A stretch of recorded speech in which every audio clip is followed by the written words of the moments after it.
Ang katanungan namin, mensahe tayo ulit. Ano ang mensahe mo sa Comelec?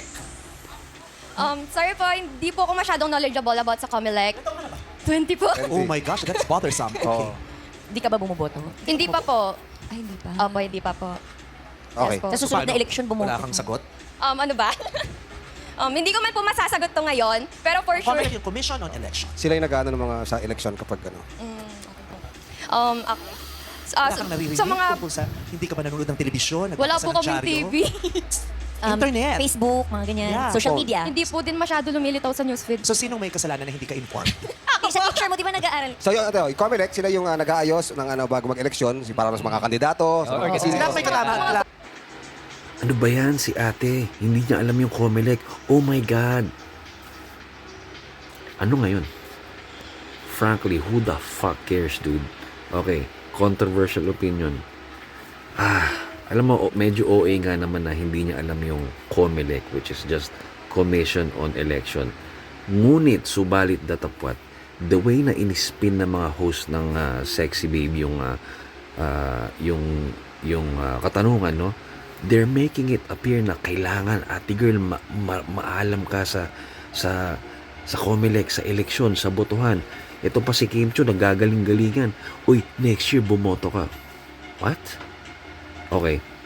Hindi ko sinasabing huwag kayong bumoto, pero naniniwala ko na minsan or kadalasan, sayang ang boto mo. Minsan, sayang ang boto mo. Bakit? Kilala mo ba yung kandidatong binoboto mo? Nag-research ka ba talaga? 'Di ba? Ano ba alam mo sa politika? Ano ba alam mo sa plataforma ng taong binoboto mo? Marami sa atin bumoboto kasi nakita lang yung mukha ng kandidato sa commercial o sa poster or nabayaran or hindi kaya uso, 'di ba? Uso or maganda yung jingle nila. Sabi nga ng tropa kong si Socrates no, na lagi kong ka-text, sabi niya minsan, voting should be a skill, not a right. He didn't believe in voting as a right. Ang view niya na ang voting should be a learned skill. And you can't learn that by, doing a crash course in politics or Comelec or whatsoever. Alam mo, natuwa nga ako ate. I stand with ate girl. Sabi niya, hindi ako nanonood ng TV. Hindi lumalabas sa Facebook ko yon, sa Facebook feed ko yon. So, parang natuwa ako sa kanya na, you know what, hindi ko alam eh. So, I really don't have any opinion. Kaya siya naman maggaling-galingan ka, no? Na madalas na ginagawa ng mga contestants sa mga show ng mga ganyan-ganyan. So, maybe mali ako, no? Pero I stand with ate girl. She's 20 years old for crying out loud. Again, hindi ko sinasabing huwag kayong maging maalam sa Comelec or politika. Pero, huwag nyo rin i-stress ang sarili nyo na, kailangan kong bumoto. No, you don't. No, you don't. Alam mo, ang 20 years old lang si ate. At ayon nga sa siyensya, ang utak ng isang tao hindi na de-develop yan fully until 25. Do more productive things with your time. Make new friends. Make money. Make your family happy. Learn a skill. Learn how to talk to people. Learn the sciences. Learn math. Pero para i-burden mo yung sarili mo na, kailangan kayo mga kabataan. Kailangan lahat kasi tayo nagmamagaling. Yan ang problema sa atin. Lahat tayo may opinion sa politiko.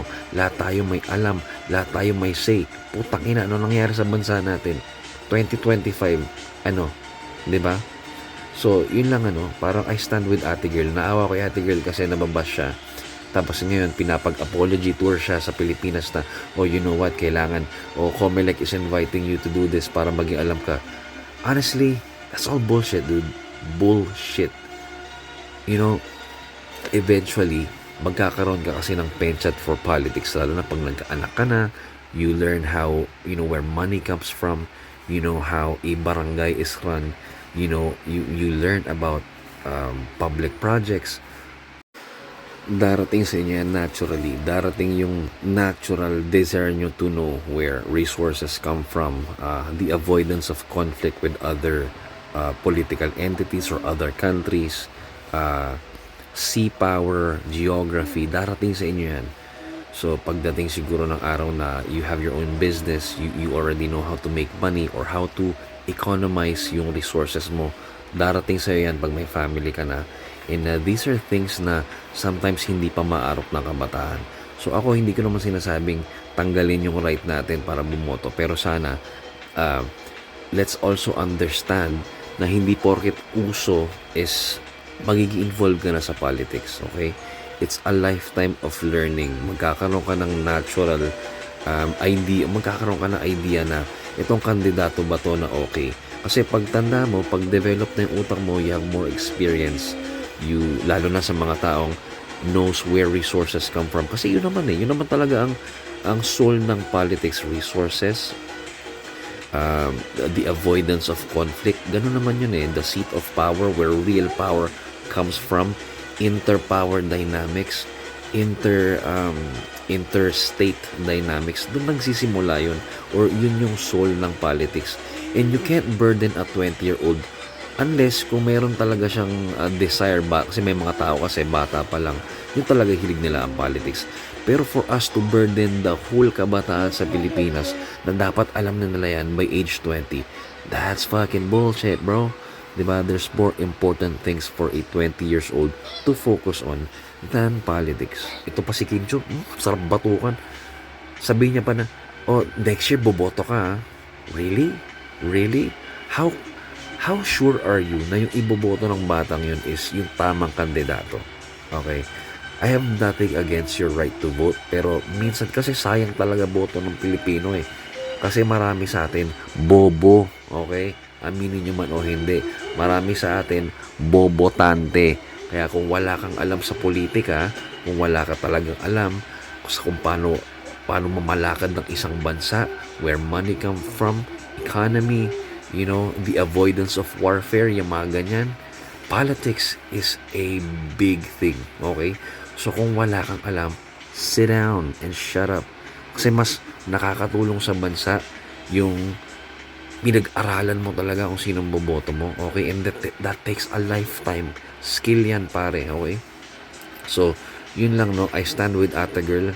Kawawa naman siya at binaba siya. I actually like people like that, na hindi nila hinahayaang magagaling-galigan sila sa politika. Kung talaga hindi nila alam no? Kids, if you're 20 years old pababa, keep your minds pure. And yung political matters, dadating yan naturally sa inyo. Yun lang. Bye-bye.